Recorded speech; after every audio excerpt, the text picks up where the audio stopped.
Alors, vous avez déjà peut-être entendu des biais cognitifs. Qu'est-ce que c'est? Parce qu'en fait, on en voit un peu de partout maintenant, hein, c'est la mode. Les biais cognitifs par-ci, par-là. Alors, les biais cognitifs, c'est savoir que le cerveau reçoit plusieurs millions d'informations à la seconde et donc le cerveau n'est pas capable consciemment de traiter toutes ces informations. Et le cerveau est là pour nous maintenir en survie avec le minimum d'énergie. Donc, il est obligé de trier. Et ce tri, forcément, engendre un certain nombre de mauvais jugements, hein, d'une information qui est un petit peu biaisée, d'où d'ailleurs le terme de biais.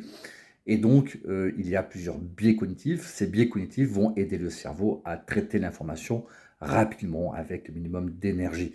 Donc, vous avez ce qu'on appelle le biais de négativité, hein, c'est un exemple, qui a la fonction eh bien, de vous focaliser plus sur ce qui est négatif que ce qui est positif. Pourquoi? Ben parce qu'à l'époque primitive, quand vous aviez un dinosaure ou un vilain lion qui vous pourchassait, ben, il valait mieux se concentrer sur la fuite, à savoir sur les dangers potentiels.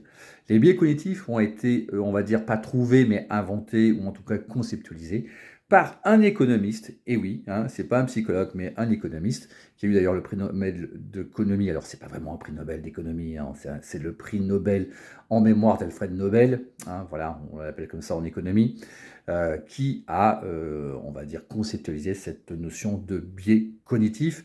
Il faut savoir qu'il y a plus d'une centaine de biais cognitifs différents. La prochaine fois que vous regardez votre réalité, attention aux biais de cognitifs comme le biais de cognitif de généralité, qui est la tendance du cerveau à généraliser. Si par exemple, dans une école, eh bien, vous n'êtes pas satisfait, vous avez tendance à faire une généralité sur tout le système éducatif. Non, toutes les écoles ne sont pas en décrépitude, hein, c'est une généralisation par rapport à un cas précis qui, lui, est réel. Mais le biais cognitif a cette fâcheuse tendance de généraliser. Allez, j'en dis pas plus, donc à la prochaine fois.